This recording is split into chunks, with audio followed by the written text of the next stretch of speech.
All right, I think we should get started. We have about 25 more people that have RSVP'd, so we're kind of waiting to see if they get on, but I think it's time to launch and they can catch up with us as we proceed. Hi, my name's Ed Peterson. I am the project director for the Convergence study.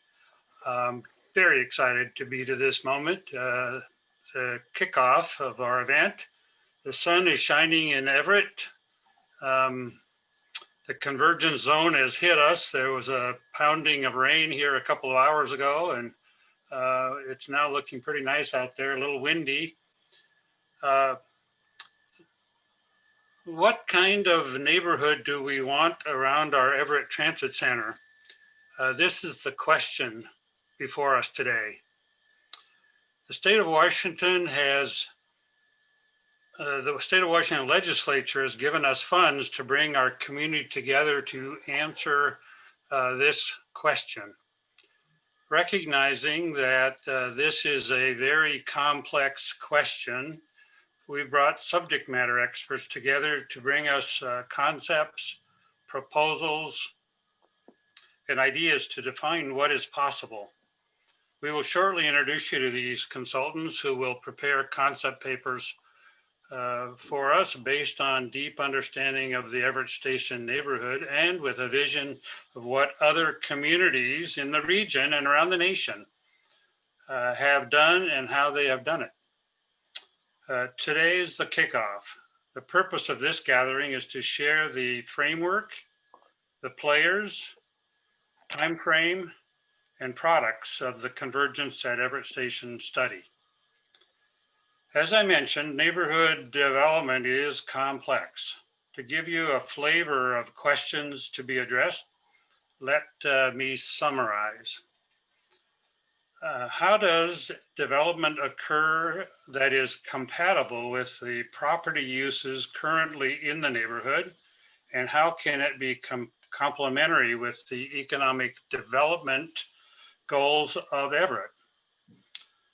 The city's Metro Everett plan creates a framework for transit-oriented development. How can both market rate and affordable housing be incorporated in proximity to the transit center? How can a neighborhood hub be created that brings meeting spaces, safety program, green spaces, groceries, eating establishments together for the benefit of residents, commuters, employees, and customers? Is it possible to create people-friendly streets for pedestrians and bicycles that integrate with buses, trains, light rail, cars, and freight movement? What parking plan is optimal and feasible to accommodate the diverse needs of residents, commuters, customers in the neighborhood, employees of businesses, and visitors to the neighborhood?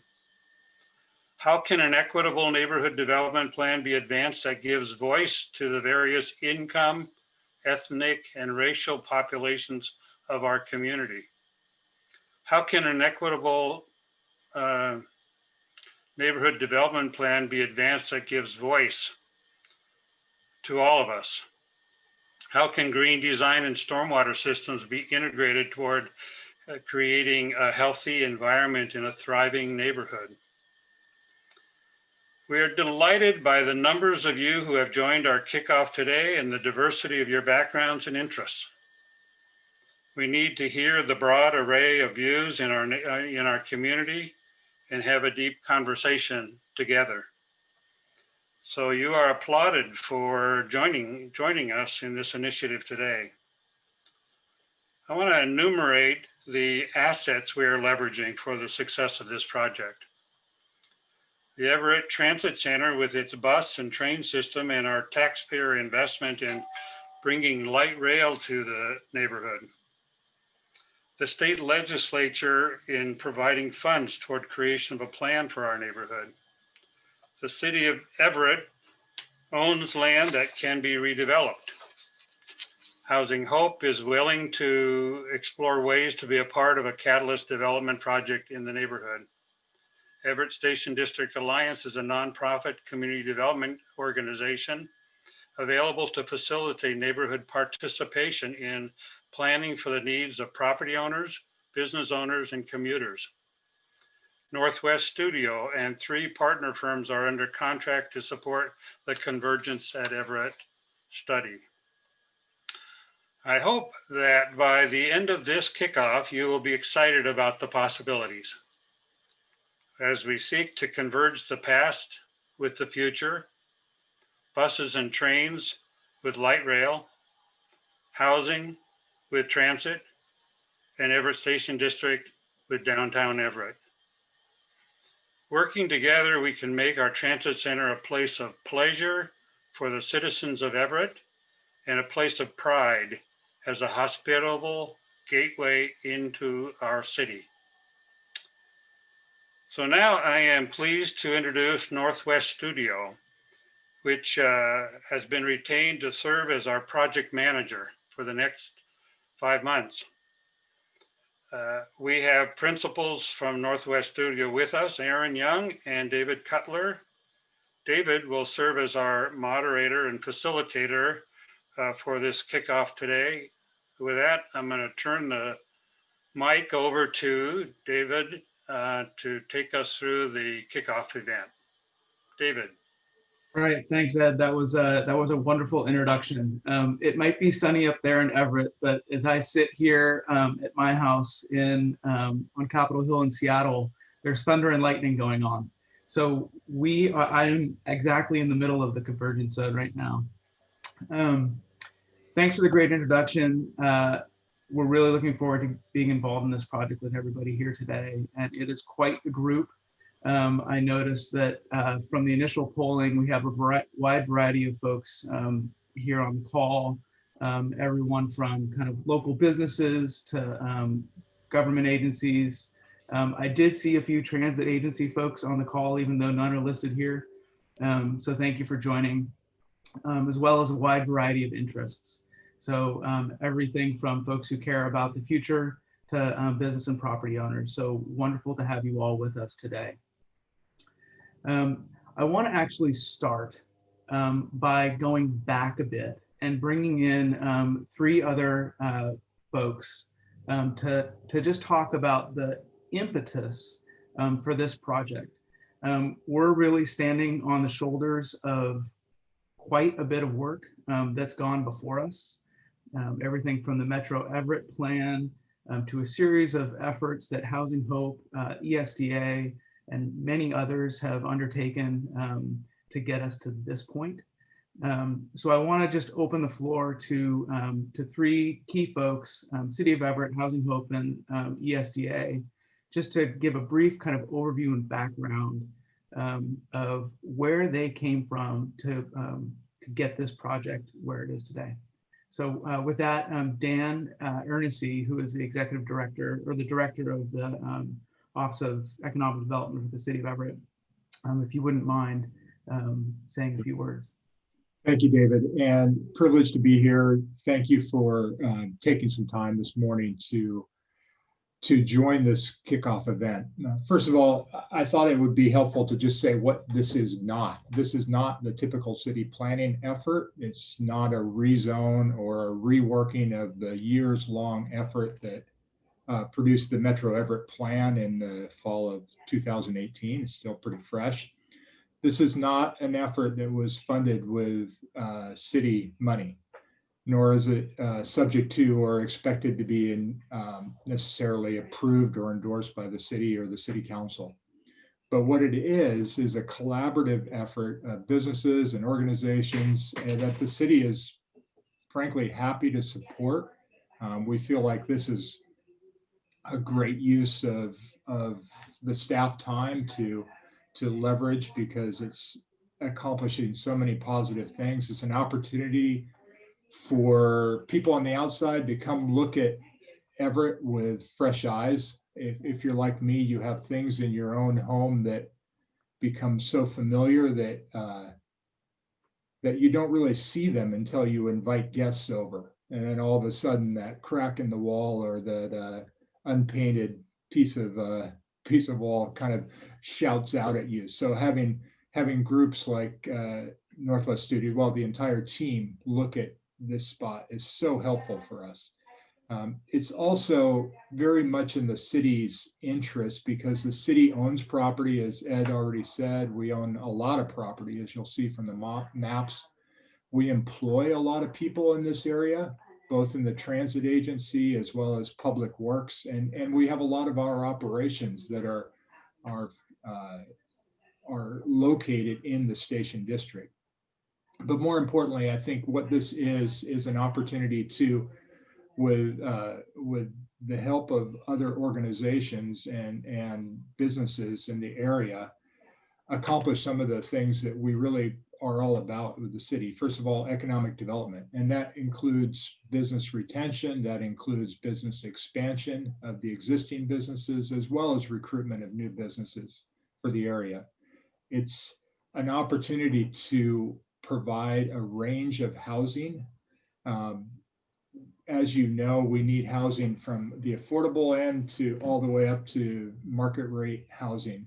And this is one of the areas that's been identified that can manage some of the, I'll just call it extreme growth that we are anticipating in the next several decades. It's an opportunity to provide a growing range of services and amenities. As you know, there's no parks in this area, for example, and should there be, what should those look like? So, and then it's a way, I think, to just come together and support equity in a better way than we've done in the past. I think there have been some good efforts in the past, but we can do better on that as we think together and work together. So I think that's it. I'll back to you, David, and just look forward to answering any questions if they come up that are directed for the city. Wonderful. Thanks, Dan. As I look around my own house now, I'm starting to look for all the cracks in the walls. I'm starting to see a few more maybe. So I wanted to turn it over now to Fred Safstrom, who's the Executive Director of Housing Hope, and the kind of the umbrella of organizations that they hold beneath them and with them that's helping to kind of move this project forward. So Fred, if you would just say a few words about kind of the impetus from your organization's perspective.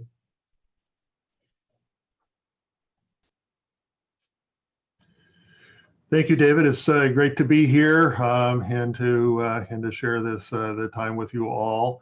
You know, it's no secret that the light rail is coming to Everett. You know, this neighborhood will be the northern terminus for the planned Sound Transit light rail station. It is I'm hearing 2036. And you know, that in some ways sounds like a long ways away, but when you're talking about land use, you're talking about long range decisions, you know, that last for a very, very long time. So, you know, we really have a choice here is sort of do nothing and the market will do what it does. And this neighborhood will change in the way it changes. Or we can come together and we can influence the changes that take place in this neighborhood as the light rail approaches, and create a community and environment here that would be this kind of equitable, friendly neighborhood, that mixed use neighborhood that we think is very possible. Housing Hope has made a huge investment in this neighborhood with Hope Workstation. We are living and working in this neighborhood, and we want this neighborhood to develop in the best way it possibly can. We're a great believer in transit-oriented development. It makes sense from so many different directions that the people that are utilizing transit to have the opportunity to live or to work near these transit locations. For Housing Hope, we are 34 years old now. We developed our headquarters location 10 years into our life. We've been occupying that for, since 1997. And we've outgrown it. Our agency has grown tremendously over these years, continues to accelerate in its growth. And we will need a new headquarters location in the not too distant future. We think this neighborhood in proximity to Hope Workstation makes great sense for the right location for our headquarters. We also run Tomorrow's Hope Child Development Center, which was originally a Sizzler's restaurant. Some of you may remember. That location has served us very well, but it is we've outgrown that location, and we have great plans for the future of Tomorrow's Hope Child Development Center, and we need a new facility for that as well. So we see this neighborhood as being ideally suited for our own growth and development as an agency. And we want to be at the table with all of you in planning for that growth. So it's great to be here, and thank you all for joining us. Thanks, Fred. Brock, last but not least, of course, is our fearless coordinator on this meeting in particular. So thanks to Brock and ESDA for kind of organizing the platform on which we're all speaking and sharing our time today. Brock, do you want to say a few words about kind of ESDA's involvement over the years and kind of the impetus that that led us to the kind of the kickoff for this study? Sure. Absolutely. And I'll be able to explain a little bit longer in just a moment as well. So I'll try to have kind of a brief pre-cap. So Everett Station District Alliance started in conversations of property and business owners in 2015 around the idea of creating a shared vision for what our neighborhood could be. And that developed over time into different iterations of plans with greater sophistication, becoming an organization in 2017 and in this past year working on a neighborhood-wide a report to think about concepts for how the neighborhood could develop long term. We are passionate about both trying to figure out what services need to be provided because we know issues are happening in the neighborhood today and we need to find solutions for them, but also working towards a shared vision. And we know that it's both providing the needs of the future of lots of people needing to move or to live in Everett, while also protecting and preserving what works so well in our neighborhood, what's really important, our light industrial uses, our related commercial land uses, and balancing those needs. So we've been doing a lot of big picture work, but this project in particular allows us to drill down onto a specific project or a couple of projects, which is really exciting for us to see something get a little bit closer to reality than just a big long range vision per se, of where we can look at a couple of sites and say, okay, with this great consultant team, what can this really be? And so ESDA is working towards that shared vision with you and helping with the community engagement aspect of this study. And I'm going to outline more of that later, but thank you so much for being able to be on the call. And it's a real a pleasure to be able to be here with you today. Thanks, Brock. So really appreciate those three kind of key perspectives that help frame up the team that we have here today. As I mentioned, my name's Dave Cutler. I'm a partner in Northwest Studio together with Aaron Young, who is also on the call. We're a practice of architects and urban designers that have been working locally, regionally, and in fact, actually nationally, with some international experience on kind of urban design and planning projects that really get to the heart of building neighborhoods and communities. And we have been fortunate enough to bring with us a really outstanding team of kind of like-minded organizations.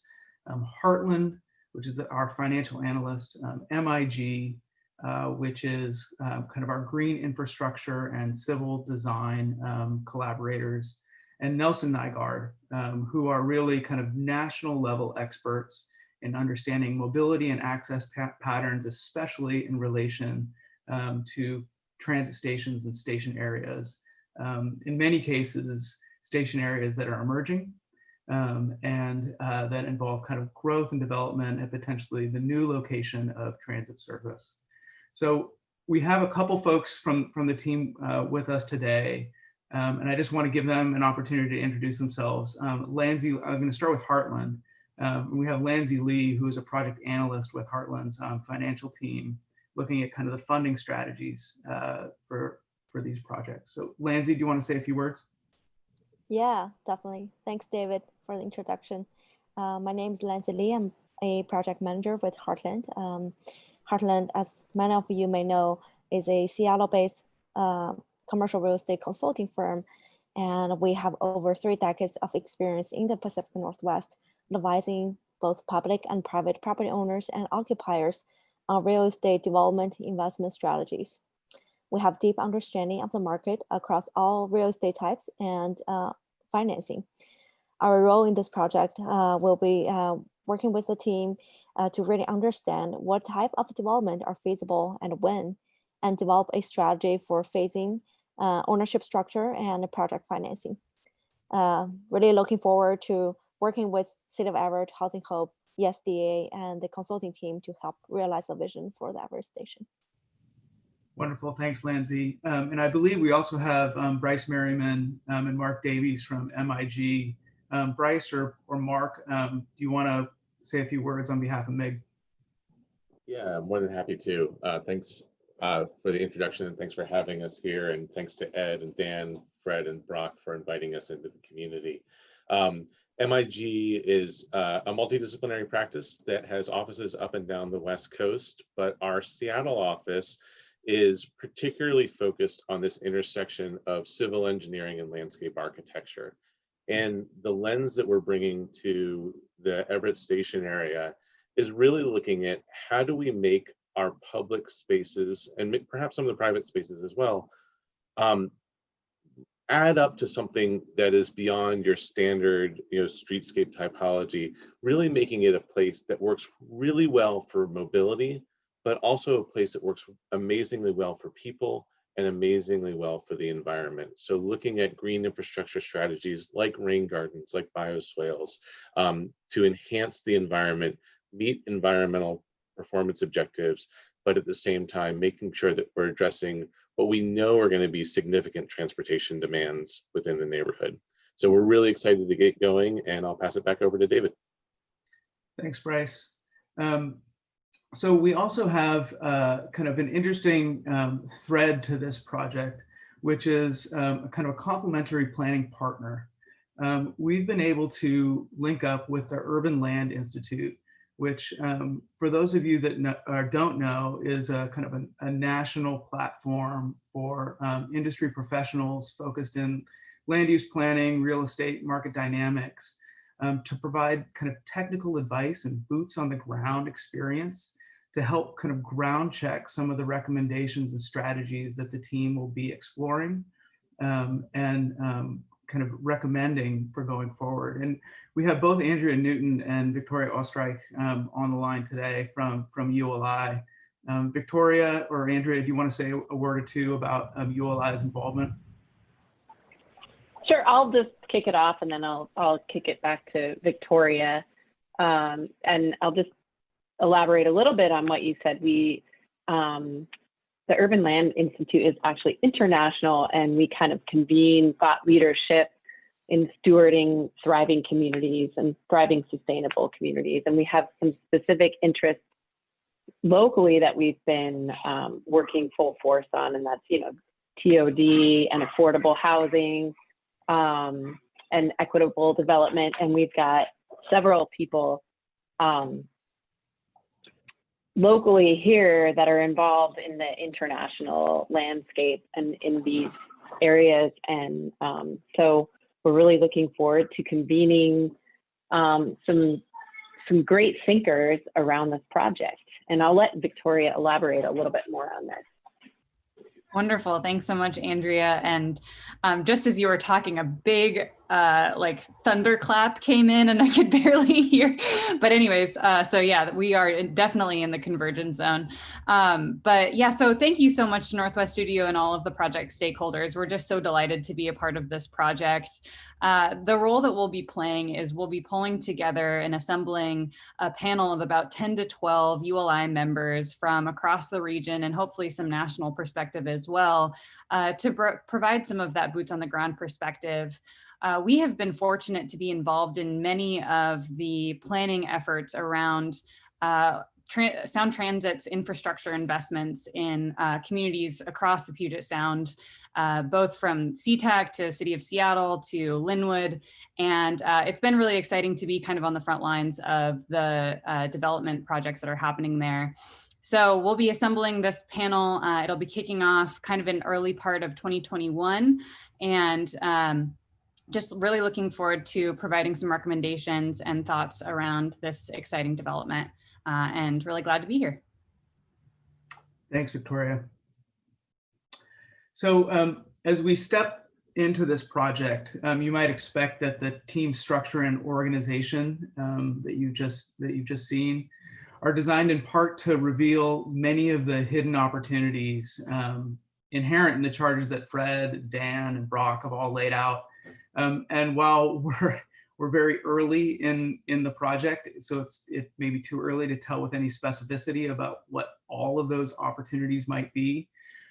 We can start with kind of 4 basic strategies that we generally look to in our planning projects. And one of the first is just engaging opportunity.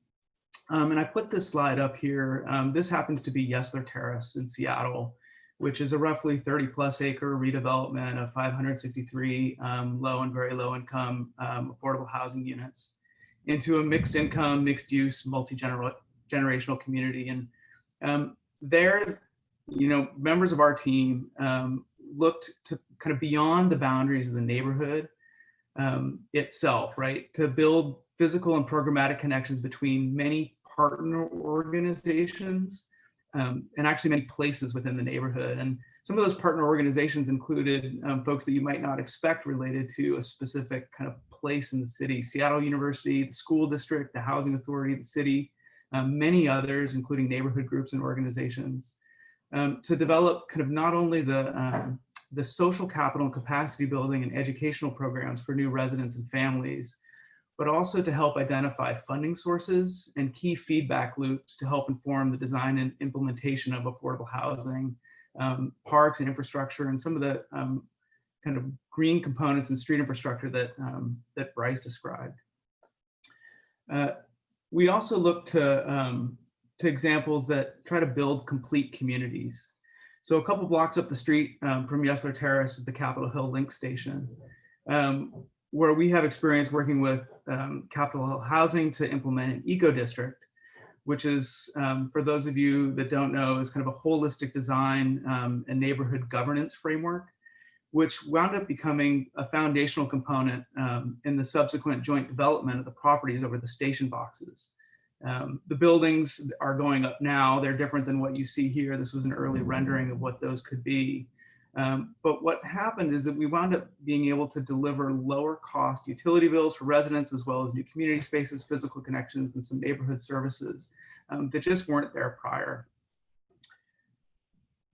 Connecting to the environment, of course, is a key component in any kind of urban redevelopment project, recognizing that the constructed environment and the natural environment are really intertwined. Knowing that kind of we're doing this in part for us, right? And for the residents who might be there today, for all of you that are on the call, but primarily for the future that is before us.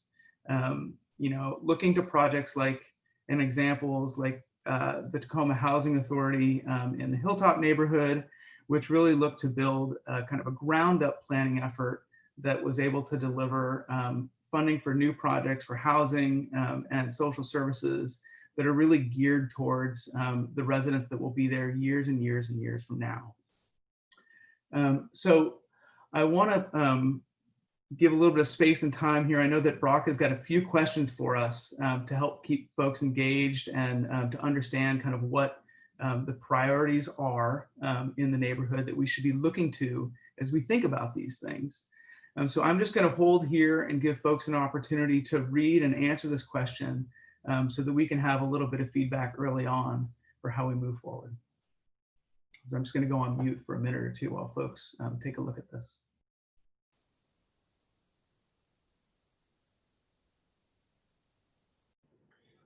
If you don't see a particular asset, feel free to write it in the chat. Yeah, that's.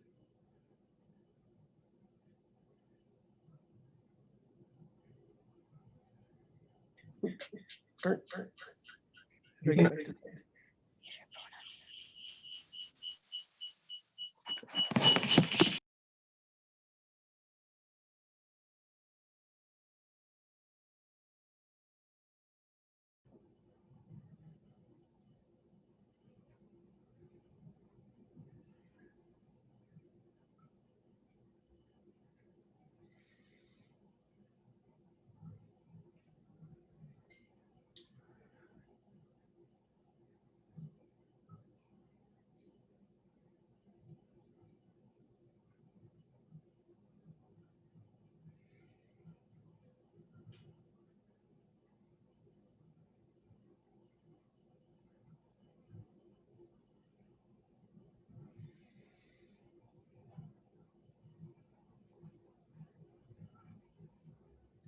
all right, we'll close it in 15 seconds here.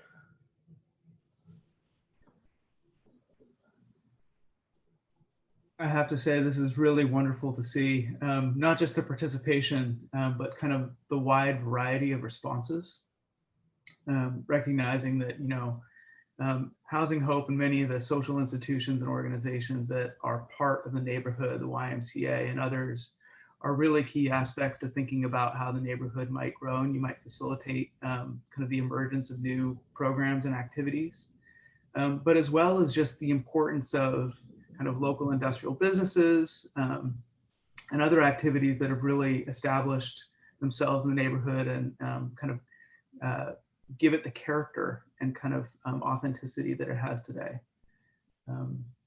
And of course, no surprise, you know, transit and mobility and access at the center of it all. So you should be able to see the results on the screen just to get a sense of where folks think the most important assets are. And if you have trouble seeing all of them, there is a scroll bar on the poll share results, so you can scroll up and down. These will be saved, so we can share them later. Wonderful. So thank you, Brock, for organizing that question for everybody. And thank you, everybody, for your responses. So I want to turn it over to Brock just to give a bit of history for everybody in the team on kind of the breadth of work that has come before us and from which we will be launching this effort. So without further ado, Brock and Jennifer from ESDA. And Brock, I'll run the slides and you can just tell me next and I'll okay, get on ahead. Next slide. So Everett Station District Alliance, again, started as conversations in 2015 and then formally in 2017. Our boundaries, you know, are somewhat flexible and self-defined. It's not an official neighborhood adopted by City Council. But we, as our board and our organization, are representing the interests of the neighborhood, of thinking about the future is the intent of those who want to come to the table, participate, and work towards a shared vision. And so our boundaries are generally Broadway to the freeway, from Hewitt down to 41st Street as a kind of a general orientation. And with really the heart being on the northern end there with Everett Station. Next slide. So there's a number of things that are happening regionally and at the city level, which obviously affect our neighborhood. Foremost is Sound Transit 3, adopted in 2016, to build light rail to our neighborhood by 2036. The representative station is within SD3, is just immediately south of the existing building of Everett Station. But there's work to figure out where that station should go. So this is a multi-billion-dollar investment in our community, connecting us to jobs and education and other jobs throughout the region. And so it's something that we need to leverage. Next slide. The region that currently very close to being adopted is the regional plan called Vision 2050. The previous version is called Vision 2040. The regional plan sets kind of coordinates all of the planning works by our cities and counties, and sets a target for population growth for the city of Everett, which is to grow by 87,000 people by the year 2050. It is an increase over the previous 30 years of the rate of growth, but it's not a significant change. But it is something that we're going to have to manage quite a bit since we currently have a population around 110,000. So we'd be closing in on 200,000 people. The regional plan prioritizes that growth to go around the future high capacity transit systems. And so you can see in that map on the right with hexagons is some of the plan's background documents highlighting how growth would be focused around future light rail and other high capacity transit in Everett. Next slide. The city has done a lot of great work already in trying to plan for that regional growth. The Metro Everett Plan, adopted in 2018, upzone much of downtown and the northern parts of our neighborhood. And so that provides a tremendous amount of capacity throughout the area for housing and job growth that is expected by the region and our city. The plan also set a preferred location for the future light rail station, which is at basically between Pacific and 32nd Street between Broadway and McDougal, with the rendering not showing it, but the preference being alignment actually a little bit closer to McDougal. This is just a preference in a policy document. Sound Transit will go through its own EIS process and look at alternatives to figure out what is the best location from its perspective for the future light rail station. Next slide. Just a couple of slides on demographics.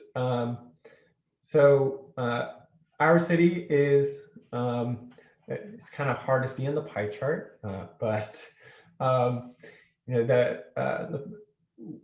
this chart is showing our racial demographics across the city with more diversity in South Everett for sure within our city. As we think towards the future, we have the opportunity of making sure that growth happens around our investments. And so that's a really key way from an equity perspective of building from the ground up. If you go to the next slide, this kind of goes into this a little bit more. Sorry for how fuzzy it is coming through the bandwidth of the internet. But this is a dot map produced by the University of Virginia from the 2010 census showing the dots representing one person based off of their race. And you can see pretty clearly the demographics of the at least majority minority in North Everett here.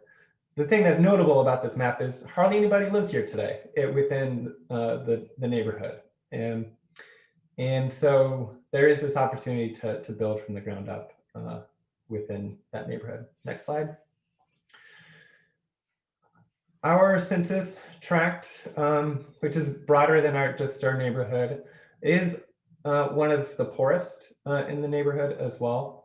And so it's something that we should be thinking about and planning for in terms of equity. Next slide. The real thing that we are very conscious of and intentional about in thinking through our work is what is our land use patterns within the existing neighborhood. This is a breakdown of our neighborhood of the land uses. A large percentage is what's considered light industrial. It's the darker gray. The lighter gray is the publicly owned properties throughout the neighborhood. So combine these well, we have 44% of light industrial and nearly 26% of publicly owned. And that's a big defining feature of our neighborhood.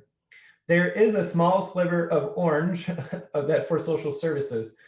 Many of the public properties or even some of the housing properties or medical services are also social services. So certainly there's a lot of overlap within these uses as well.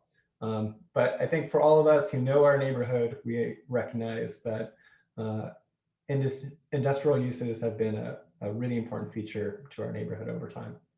Next slide. So with that in mind, over the last year, we really had a lot of conversations with our board and with property owners about how do we think about development and make it clear that we are being clearly supportive of industrial business activities while also supporting transit-oriented development in our neighborhood. And so we have committed to preserving the existing industrial business activities as best we can through the tools that we can identify south of 33rd Street and then along Hill Avenue of the existing uses. And so I know there's some of you on the call today who are in those areas, and certainly we need your participation to figure out how do we best do that. Next slide. Back in 2015 and 2017, we did some work on phase development, and then this thinking through conceptually big picture what that might look like in the neighborhood. And then last year, we took the Metro Everett plan and did a hypothetical build out through this hand drawing rendering of what a build out could be over 30 years hypothetically. And I just want to flag or mention here on the call that Mara Wiltshire, ESDA's AmeriCorps Vista member, is on the call here today and actually made these renderings. So this is the hypothetical, one of the hypothetical locations that we're looking at as part of the study in the middle of the map there. This map is, the top side of the map is northwest. So 2025, next slide. Hypothetically, under Metro Everett, build out a little bit more within that area. So this is 2040, a little bit more build out. Next. And then Metro Everett allowing bigger build out throughout the entire, especially in the northern end of the neighborhood. So potentially in 2050, fully capitalizing on that. In that northern portion, buildings up to 25 stories are allowed. So it's quite a difference than what it is today. So how to manage that growth is really key to this conversation, and figuring out, how do we want to grow as a neighborhood is a really important conversation, and why we want to engage you today in this, on this issue. Next slide. Our last year's report of thinking about concepts of that development did set some targets for neighborhood growth based off of Vision 2050's analysis and priorities. And so based off of that, if we were to, as a city, meet the obligations of Metro Everett, from our perspective, it would require us to provide dwelling units of 1,500 dwelling units. And we also wanted to look at making sure that we had an equitable neighborhood that was affordable to people of all incomes. So we looked at figuring out what would we like to see in terms of distribution of income, looking at both what's currently here for a zip code as well as across the county, and set targets for us. So you see that between the light blue and the dark blue, which is the zip code, and then the county, and then the yellow bar chart is what we targeted for our neighborhood of trying to reach affordability targets. So 10% for families below 30% area median income, 15% for 30 to 50, 15% for 50 to 80% area median income, 20% within the middle category of 80 to 120% AMI, and then 40% of the population being above that. And so that's really reflective of the countywide numbers and something that we hope that this project would also aim to reach. Next slide. So this project, and Dave will go into this more, looks at two sites. One is that is in front of Everett Station on the west side for the parking lot, the right of way of 32nd Street to become a pedestrian plaza, and then some private property on that block. And that's the site that Housing Hope is most interested in looking at, figuring out whether a mix of market rate and subsidized housing makes sense with an early childhood learning facility. And then on the east side of the tracks is Everett Public Works' properties. And the site that the Everett Public Works is building is seismically unsound, and there's ongoing discussion of what is the potential opportunity for this site. And so included within this study is figuring out what's the potential for that site long term. You'll see there's you can see the purple box between Pacific and 32nd along McDougal. That's where the preferred location that the city has for the future light rail station. So that shows proximity. Next slide. This neighborhood, those sites are obviously close to downtown, and we're within the transit center, which currently has 10 transit services connecting to it, which provides access to Payne Field and to downtown Seattle and elsewhere. And so planning out this neighborhood is really important. Next slide. The study includes 10 elements. I'm going to let Dave go over these more, but the study includes figuring out the right mix of uses, housing, community facilities like the early childhood learning facility, green design like stormwater infrastructure that Bryce was mentioning, figuring out the right home ownership structures or ownership of the properties and phasing, parking needs or ways to minimize impact, how much parking we have to be built, creating a neighborhood hub or a town square on 32nd Street, bike ped connections, construction considerations such as innovative wood construction, mass timber, CLT, and then financing. Next slide. This is the timeline for the project. We're currently at the middle star in October 21st, so having your kickoff. We will be having some focus groups that we've invited to the table to address certain particular issues with the consultant team. We will also put out a community survey.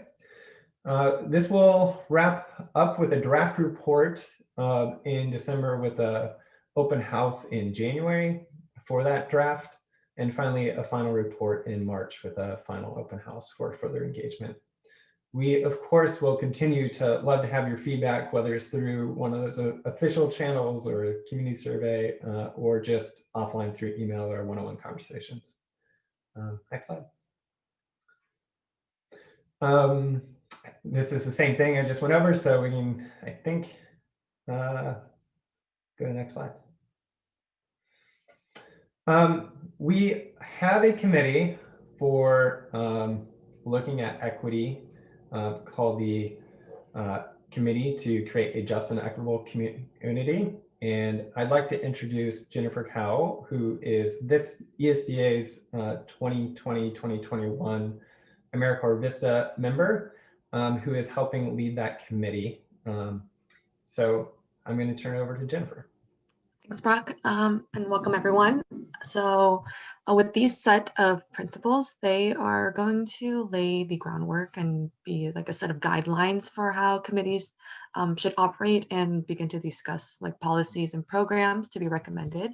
They were drafted based pretty heavily on the Puget Sound Regional Council's equity principles, in which those were established in deep discussions with nonprofits and on equity, race-focused groups, which is very close to what we would like to address in the neighborhood as well. And so I will go over each of these principles. So first we have the center community. That is to actively engage the local community in decision-making, planning, and policy-making, to include all voices, especially those who have been historically marginalized, such as people with disabilities, indigenous populations, communities of colors, and so on. We have design for all. So that should be following the principles of universal design, design engagement processes, and the built environment for people of all ages, abilities, and languages so that they may fully participate in the community and safely and easily access jobs, shopping, and services. We have create housing abundance and affordability. So that's proactively building enough housing for people of all incomes to meet the region's and city's needs, with prioritization of building housing near the light rail, and then preventing discrimination in housing opportunities, especially for low income and people of color and immigrants. And then providing a range of unit sizes and of rental and ownership opportunities as to support families and generational wealth creation. And then we have provide affordable, convenient transportation options. That's ensuring all households have access to conveniently and safely walk, bike, and ride transit from their homes to destinations of work, school, shops, and other services. Then we have support a just economy. That's supporting the building of generational wealth, as we mentioned, for those who have been the most economically disadvantaged by providing career pathways through education and training, supporting existing and incubating new minority-owned businesses, and supporting new community-based business models such as cooperatives or B Corps. And then we have cultivate safe and healthy environments. That is to create or renovate accessible open spaces and recreational facilities such as schools, parks, healthcare, libraries, fresh food options, just to promote the overall community health. We promote environmental justice to address environmental health disparities for the underserved communities by creating sustainable development and obtaining resources to alleviate these environmental health risks.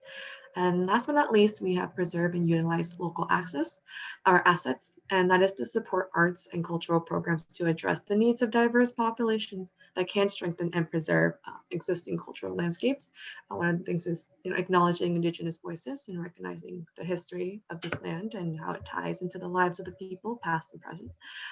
And with that, the overall document itself will have a land acknowledgement and a statement on racial injustice and pretty much like taking a stand against institutional, interpersonal, structural racism to address or counter racist acts and impacts of the past in order to build these just and equitable communities for the future.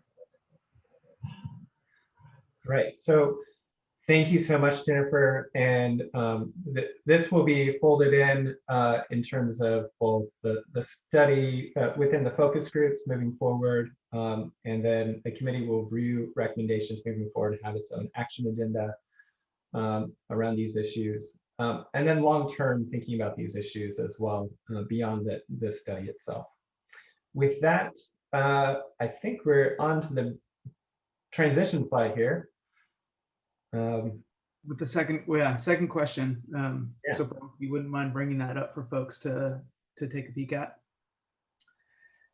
So if we asked you prior, kind of what's there now, what are the most important pieces and assets that are kind of critical to the community and neighborhood today? This question asks, what are the top 2 or 3 things that should be part of this neighborhood's and this community's future? So I'll let everybody have a minute or two to take a look at that question, and we'll be, of course, recording the comments and feedback. And I think even more than the first question, there may be more others here, so feel free to write them in the chat. Yeah, that's a great point, Brock. The limitations of technology require us to enter a few things to provide a spectrum of options for people, but I'm sure those aren't the right ones, or I'm sure that there are more. So please feel free to enter whatever you feel is appropriate there.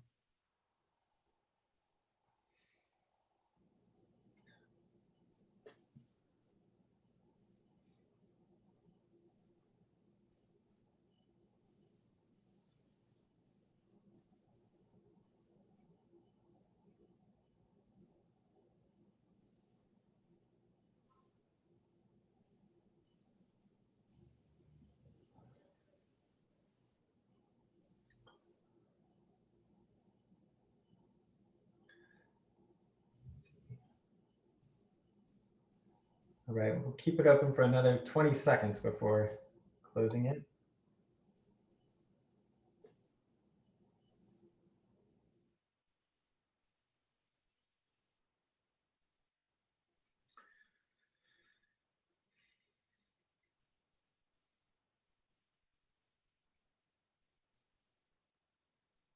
All right, I'm gonna hit close. And here's our results. So we have at the very top of the list of important things for the future, with 45 of 58 responses of being on affordable housing. Other important things for the future include better lighting and sidewalks for pedestrians, market rate housing, industrial land uses, commercial office for major anchor tenant. Jennifer, were there things within the chat to bring up?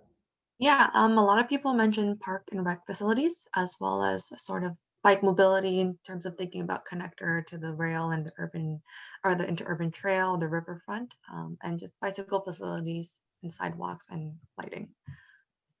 Great. An interesting one from Lisa is beautification of the city. So that was. Yeah. So I just want to flag here, Dave, that we're at 11:02. We may go a little over by maybe 10, 15 minutes.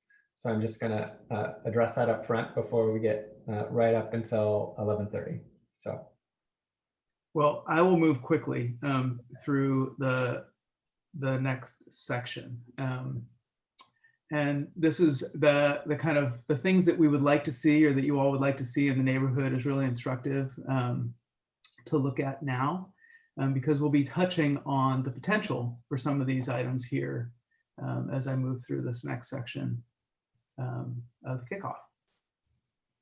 So I just wanted to take some time to provide kind of a project overview, kind of some initial thinking and approach, but focused on the types of programs that we know Housing Hope, the City of Everett, and it looks like many of the folks on the call today would really like to see, given the kind of the opportunities that are latent in the neighborhood today, and the kind of the future that could be.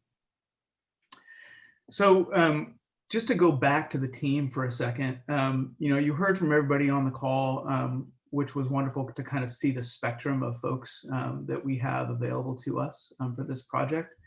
But it's designed really to be scalable.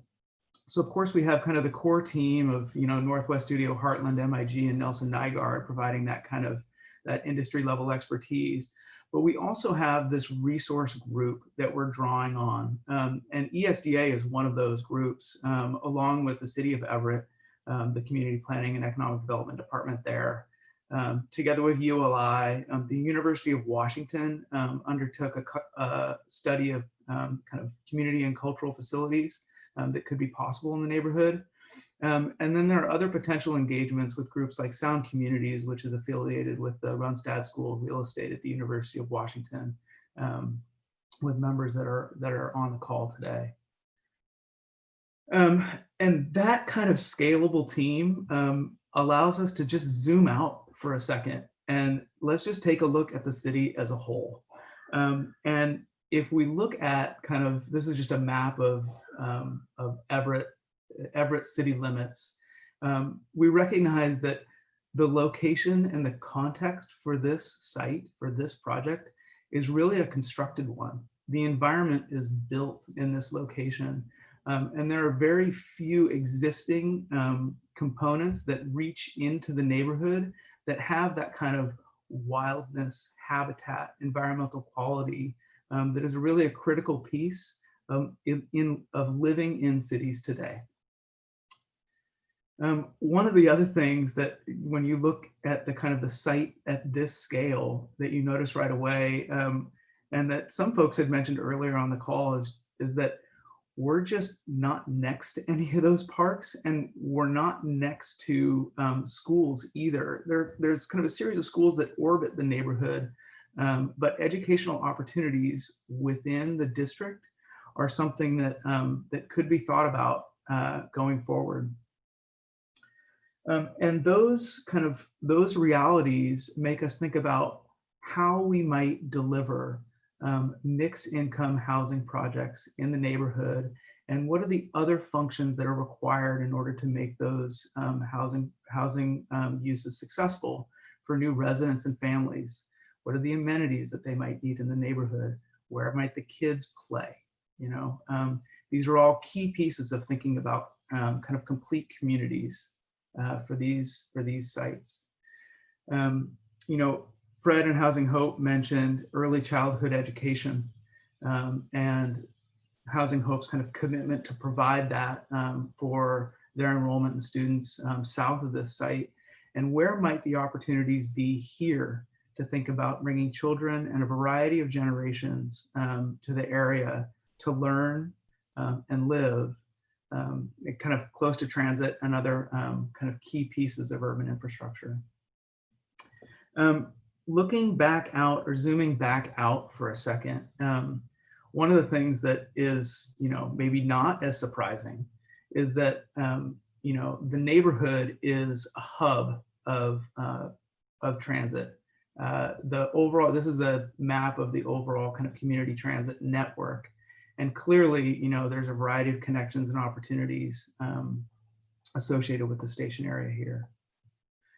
Likewise, when we look at the kind of the existing roadway network, we recognize that, you know, the neighborhood is adjacent to this incredible system of regional infrastructure, the interstate highways, the local street network, and other things. But when we take a look at kind of how that network connects one point to the other, this is just a heat map of the integration of different streets in the roadway network. And this is just a measure of the distance from one space to any other space, or one segment in the street network to any other segment in the street network. One of the things that we see right away is that, you know, our site, the area that we're working with, is just a gap. And so how might we think about kind of bridging that gap or making connections where connections currently don't exist? If we take another view and kind of another type of heat map of the overall citywide network, and in this case, we're talking about it's a kind of esoteric term. It's called betweenness centrality. And actually what it means is how well connected are you to every other point in the network? Where's the center point of connectedness in the city? And we look at kind of the spaghetti structure of it, we realize that, you know, if we look at the city as a whole, one of the most connected pieces is actually much farther south than we are. And if we look at kind of a different radius, a 2-mile radius, which is essentially a district level view of connectedness in the city, we notice that there are a few key pieces, you know, a few key local center points of network connectivity. And again, we exist in a gap. So how might we think about that in the context of neighborhood development and the sites we're considering? And of course, you know, no surprise, the key, or one of the key aspects to addressing those conditions is providing for new mobility and connections. This is a project in Seattle, Yesler Terrace, where Bryce was instrumental in kind of integrating a new kind of infrastructure and mobility system together with links to streetcar rail, buses, bike and pedestrian mobility networks. And as we look at the neighborhood here, you know, in the Everett Station area, it may be that we also just need to think about improving the quality of connection. So not just the infrastructure and connectedness, but just the quality of the streetscape and kind of the crossings of some of these major pieces of infrastructure. Looking at the neighborhood map, we see that kind of the opportunity within the sites that Brock had identified earlier exists within those right-of-ways that are really at the heart of some of these potential projects. You know, 32nd Street just to the north of the parking lot there and the former train station and depot site, and the streets on the east side that are really at the center of the City of Everett properties really present kind of an unmatched opportunity to think about the public realm in a different way. And you know, we can't just look at the kind of the centerpieces of these potential catalytic sites. We also need to look at the rail infrastructure that exists at the center of the neighborhood as a whole. And when you look at that, you realize that some of the segments, the length of these segments are almost a quarter mile long.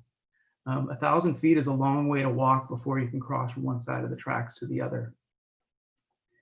And it may be that as we think about the future of this neighborhood, not yet thinking about building form or kind of, you know, the massing of different kind of projects on sites or kind of the program of things, just understanding that the connections, the public realm is really critical to making a great place.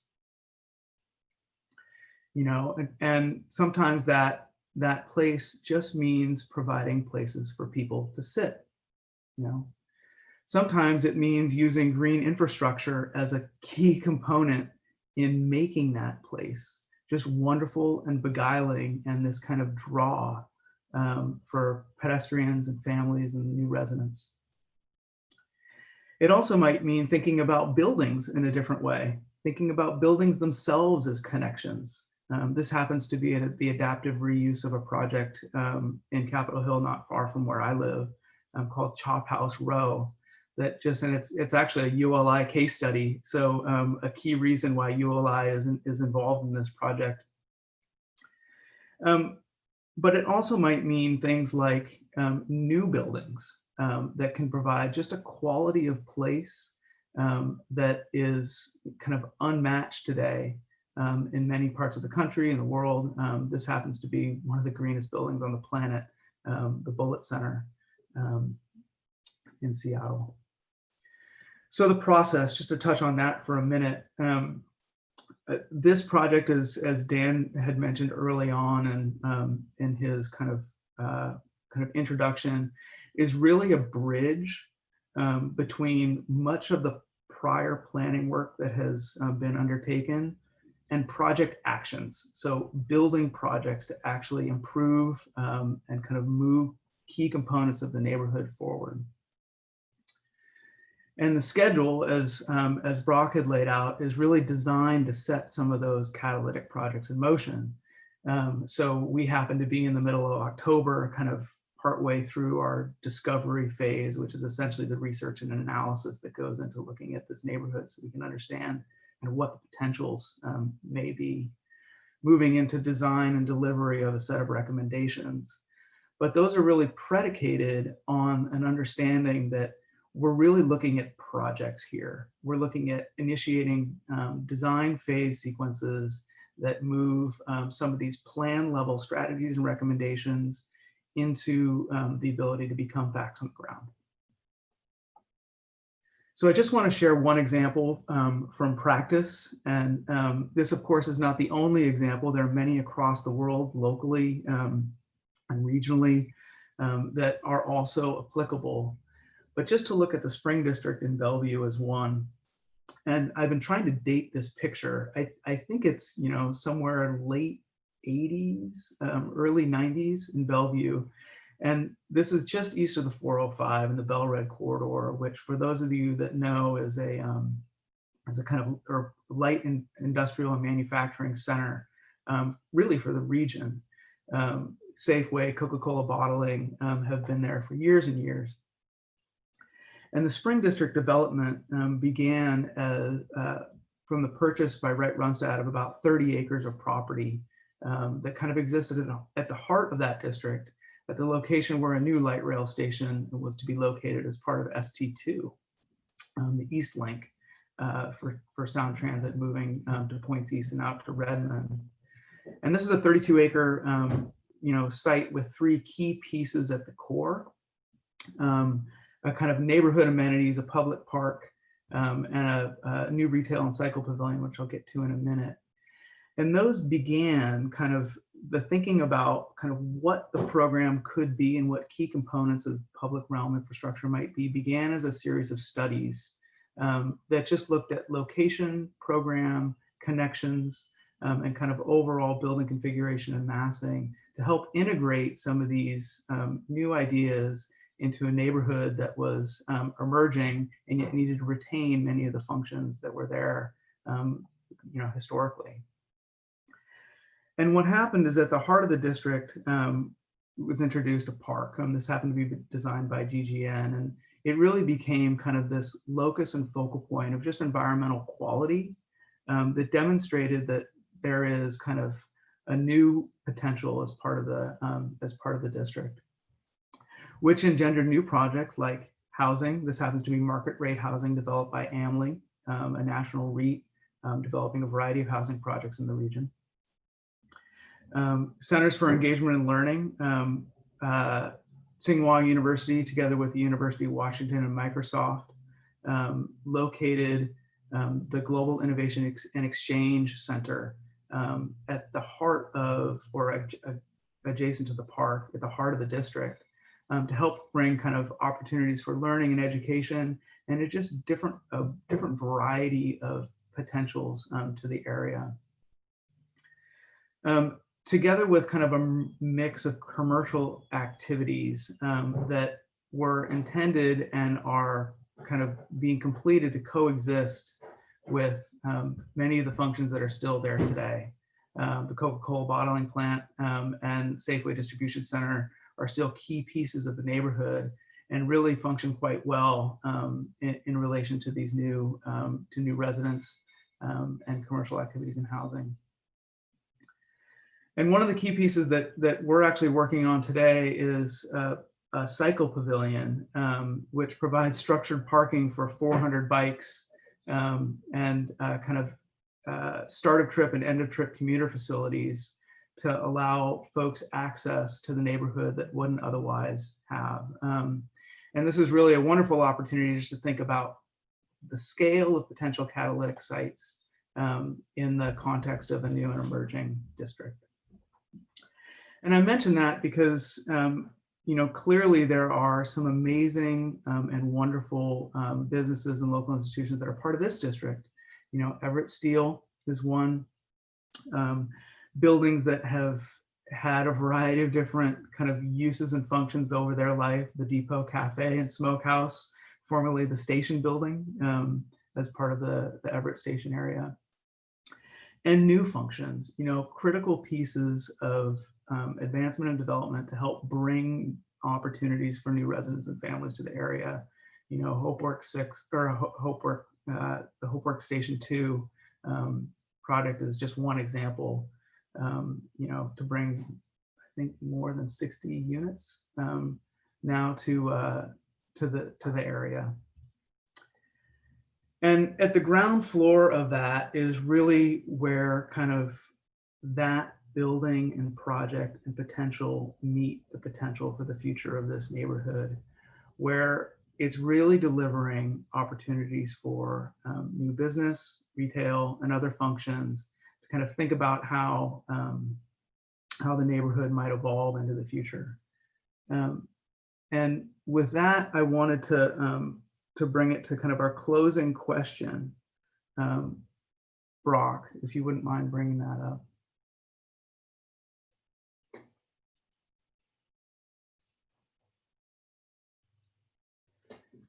because clearly, we've gone through a lot today, introduced the players and kind of the folks who will be working on this project for you all, the impetus and kind of grounding for the work, the things that are there today, which are clearly important and critical to carry forward, the things that might be missing that we really need to focus on. But here we just wanted to ask, what one issue would you like us to dig deeper into from all the things that you've seen today, or maybe some things that we haven't discussed and clearly then missed? What would it be that we should really explore as part of the future of this neighborhood, especially in relation to these two catalytic sites?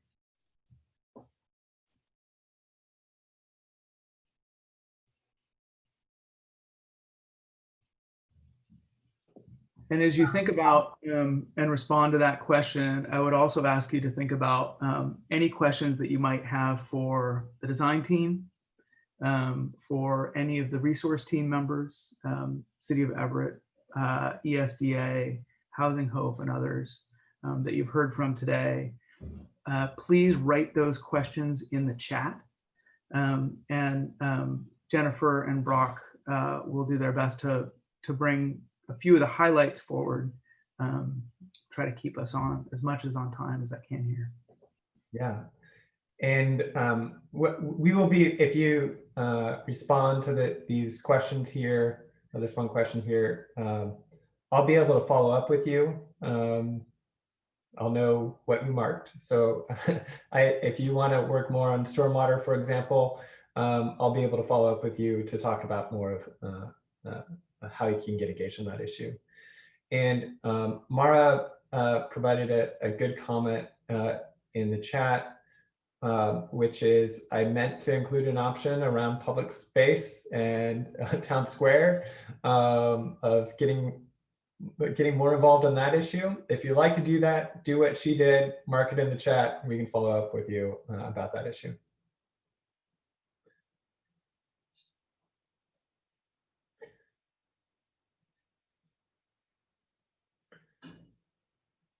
All right, we're past 2 minutes, so I'm going to end the polling here. Feel free to keep writing in the chat if you want to get involved with something.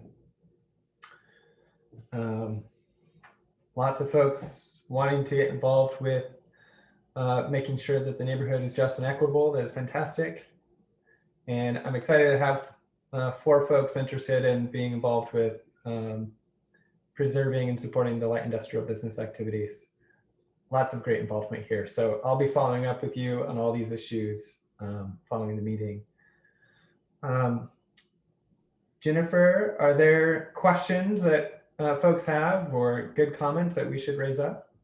Yeah, some comments I've been seeing a bit of are, how do we repurpose industrial warehouses? Interesting suggestion was maybe consider indoor parks. A lot of comments on green spaces, especially involving the climate crisis, incorporating green roofs or urban food gardens, and how can we make those public or connected? And then more sentiment about active transportation considerations that are accessible. There were some comments about pathways that are built above roads, but although that must take into account like freight activity and clearance, and multi-purpose public open space and affordable childcare. There was one question from a while ago, if the slides will be available afterwards to people who are part of the call. Actually, immediately after this, it'll be on Facebook posted in terms of this video, but we will also make the video available online as well. We can share it out. The slide deck, I suppose we could share that as well, but I think the video will probably suffice to be able to provide context to the slides.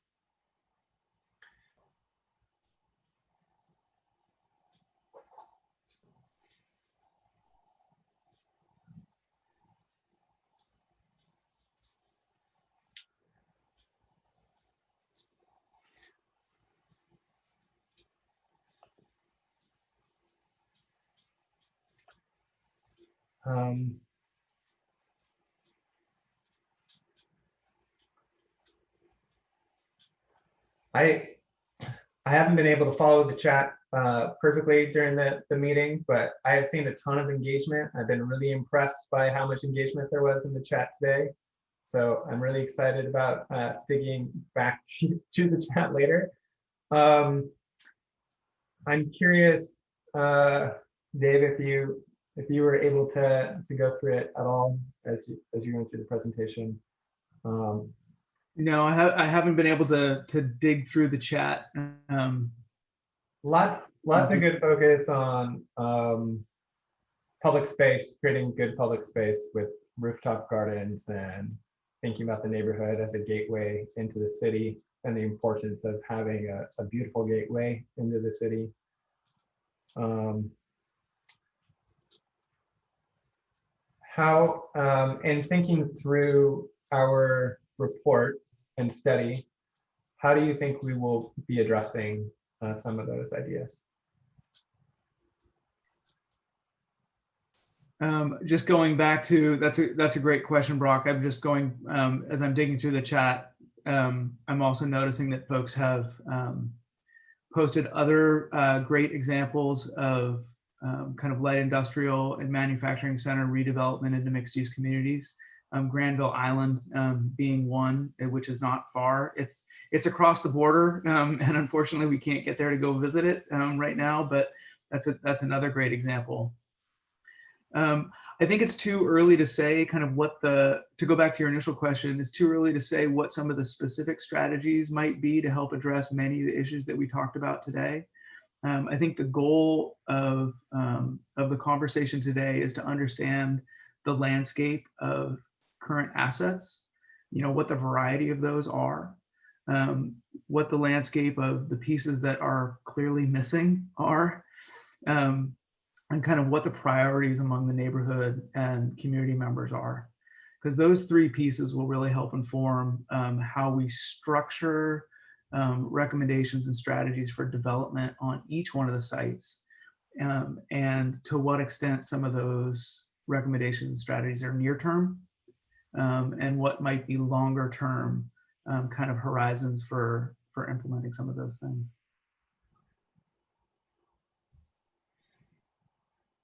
Brock, can you confirm if the next public meeting or open house will be in December? Is that correct? So we haven't set a date yet, but it'll likely be in January. We will have a draft report, which will be kind of still in draft and finalizing, I think, into January before making it officially public with the open house. And then we will have the final, that open house on the final report in March as well. So we will be able to take some of the public input that we get in January to inform the final report, and then working with ULI, which will be wrapping up its study as well, and be able to fold in some of their recommendations into the final report too. Mm-hmm.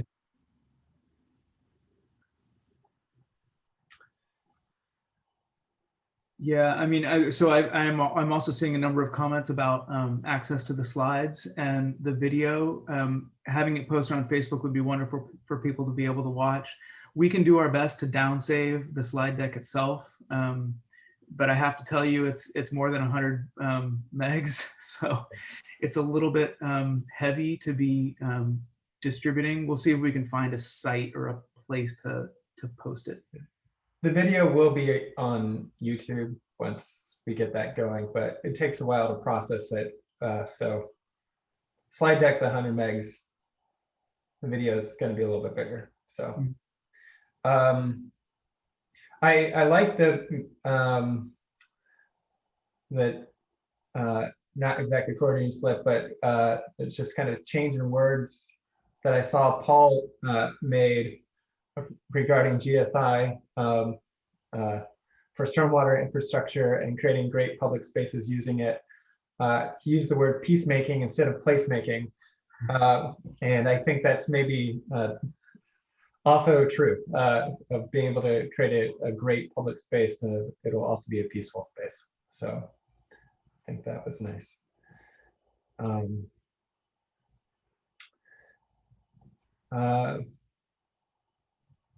I can just tell you from, we had the opportunity to go out and walk the site. It was about 2 weeks ago, we were able to find one non-smoky day. And I can say that the potential quality of some of those spaces is really remarkable. But there are a few key pieces that I know that we'll be focused on, relative to pedestrian safety and security, just kind of expanding on that comment about peaceful open space. Because I think one of the keys to bringing new residents, families, children to the neighborhood is allowing those public spaces to be places where you can let the kids play. And, just sit and have a cup of coffee outside, and be able to do that in kind of the shoulder hours.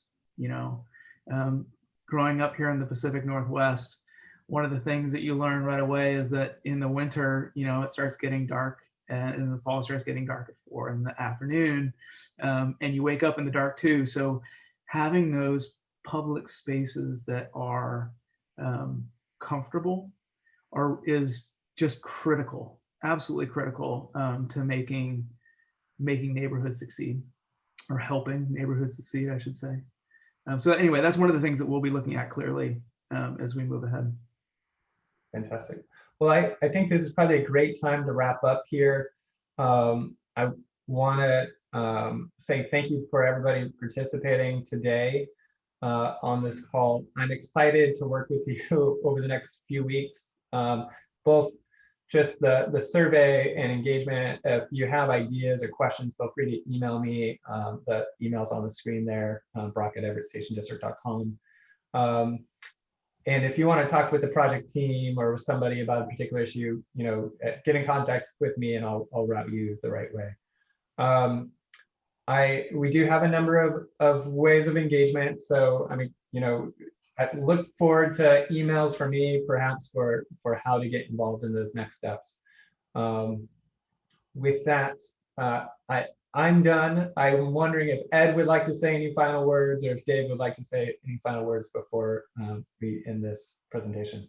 Well, Ed should have the final word, so I'll just chime in quickly ahead of him. But I just want to say thank you to everybody who joined the call today. I know it's not easy to make time out of everybody's busy Zoom schedules these days. So clearly this is important and a priority to you all. It's a priority for us. And we're really excited to be engaged with you on this. So thank you. Yeah, my comment would be that this is visionary work. It is very complex work. It involves lots of challenges. And it also invites lots of opportunities that are not visible to us. There is power in the diversity of people that have participated today. We have 7 different public jurisdictions partnering with quite an array of property owners and organizations that are interested in a better neighborhood. So today we've started the momentum, and I hope that we will continue to see broad engagement so that by January, when we have a draft report, and by March, when we have a final report, and we're ready to take this forward for recommendations to our city, that we will have large numbers of people willing to support it. If we don't get to some consensus and some agreement on working together, this will, go on the shelf and be, not the result that we hope for. But if we get engagement and people who are willing to step up and be a part of advocating for changes in this neighborhood, we can make changes happen. We've seen neighborhoods all across the nation that have done this. We have beautiful places that we can visit and that show neighborhoods that start out like this one that end up in, as a huge asset to communities around the nation. So I urge you all to stay connected. Between October 21st and the middle of March is a very intensive work program that we hope that will continue to keep you all engaged. with that, I am delighted today to feel like the momentum is moving in the right direction. And we look forward to seeing you join some of our work groups and process as we go forward. Thank you, everybody.